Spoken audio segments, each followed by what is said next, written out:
Peace and love. My life is always evolving, taking new shapes.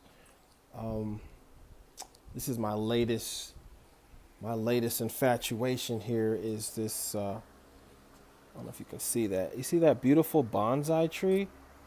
That's called a Brazilian fringe tree. It, it closes up whenever it gets pissed off or when it sleeps. So like when I was bringing it to my house yesterday, I was playing this loud rap music and like the car was jerking or whatever. All those leaves just went, not today, Satan. That's what it said. It's really interesting plant to have. It's because most plants the reaction time is much much slower. But this one you can get a sense of its personality pretty quickly. Bonsai, I don't know a whole lot about, but I jumped into it and I'm going to start buying bonsai trees because I have a need to have trees in my house. You know, some people were into the whole thing about the house plants, but I feel like personally for me, I want to have trees in my house. I bought this tree. I bought this tree also, which I need to plant probably today. It's an aspen tree. They were selling them at Nick's for 40% off. Big, tall tree too, really tall. I spent the night with this tree so I could feel the ashe. I've always had a great relationship with the aspen genus. Well, aspen's not a genus, but the Populus genus, which is, and aspen is Populus tremuloides. But, Populus also is cottonwoods. I think, what's the other one in there? There's another one called poplar trees, I believe, but they're all Populus. And so this specific tree is just gives off a beautiful energy, especially in the dark. And for those that know me, the dark is definitely my specialty. That's where my senses come most alive. I refer to the dark or the underworld or what I also call the gree realm as ground. Sometimes I call it ground zero. Sometimes I call it level 1, but it's a foundational dimension for me. But it doesn't turn on until the sun goes down or until I'm in complete darkness. Once this happens, I'm opened up to another dimension that 99% of the people I've met, 99.97 of the people I've met can't feel. They can't sense it. And it used to drive me nuts. And I'm going to do a class on this in October. Because some folks think spiritual is just spiritual. That's not the case. There are dimensions of spirituality. And I like to break them up into 9 different dimensions. And there are some dimensions that are very easy to sense, like 100% of the people. Well, I'd say 99% of people can feel their senses, for example. Some of us don't have sight, some of us don't have hearing, some of us don't have sound. But for the most part, some part of physical existence we can feel. A lot of us have a strong emotional body. A lot of us have a strong mental body. These bodies give us our vehicles for each dimension that it works on. But once we start moving into the intuition,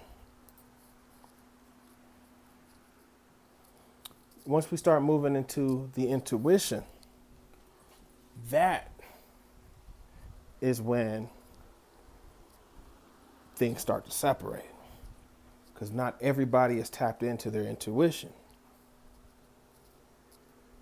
And it gets even lesser the higher up I go in my model, you know. For example, there's people who would say they can see the future. So they can see the future, but maybe they can't hear spirits in the room. There's someone else that can hear spirits in the room. Someone else can't hear spirits in the room. All they do is feel presences. You see what I'm saying? These are these different dimensions, you know. Some people are amazing dreamers.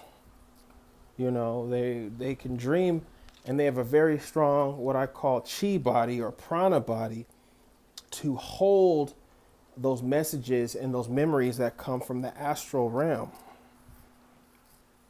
So not to go too far off the deep end, but there's a specific dimension I'm talking about when I'm talking about turning off the lights. Most people who can talk to plants are using a language of light. It's a form of intuition. It's the sixth plane, the plane of equality. Okay? What I'm talking about is completely different. And I've only known one other woman who could sense it in a way where she could report back what she was feeling in the dark, and it completely matched up with what I'm talking about. So I know this is kind of out there, but this is one of the things that makes my medicine unique, is that when I'm putting together formulations or doing a house blessing or things of that nature, I'm able to tap into this other dimension and add the knowledge from that dimension to the knowledge of the other more common dimensions. So of course I want to make sure it tastes good. I want to make sure you're getting the proper medicine. But on top of that, I want to make sure it has a good dark vibration. That's different. There's something different there. And so these plants, when I bring them into my house,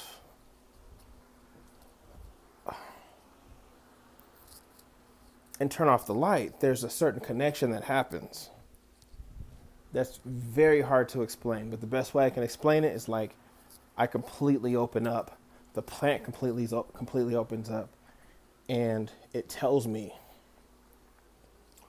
what it does energetically. Not so much what it does as far as like curing a cold or something like that. But it tells me if it has a spirit that wants to really connect to people. And the aspen tree is one of those trees that really wants to connect with people. When I brought it in the house and turned off the light, I was like, wow. Wow, wow, wow. Now, how does this apply to bonsais? Well, I loved the energy that the aspen gave off so much that I wanted to grow it indoors. So I called Nick's farming tree warehouse, whatever. And I asked them, like, how can I grow this indoors? They're like, you can't grow an aspen indoors. You're going to kill it. They're like, it needs the freezing cold. It needs the hots. It needs all the environmental conditions that come with being in the mountains.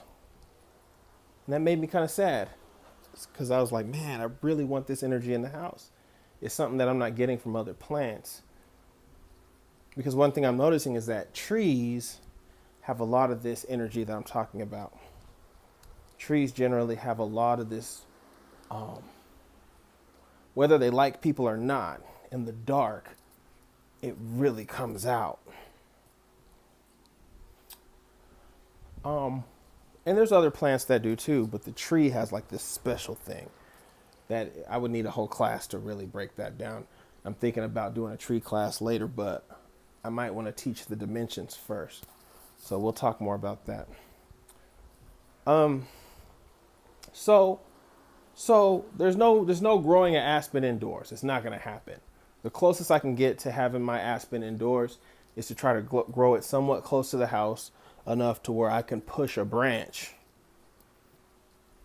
into the window.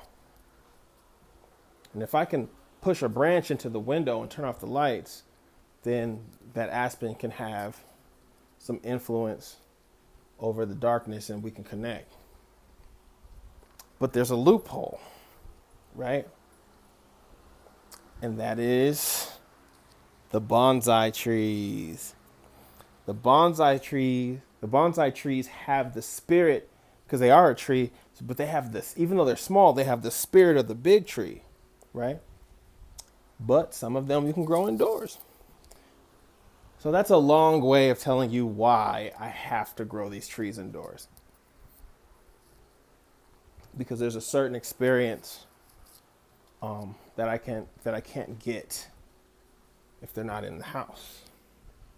Although it is a dream of mine to get to an aspen forest, since I have such a good connection with aspen, and I have a good connection with another plant that really loves aspen.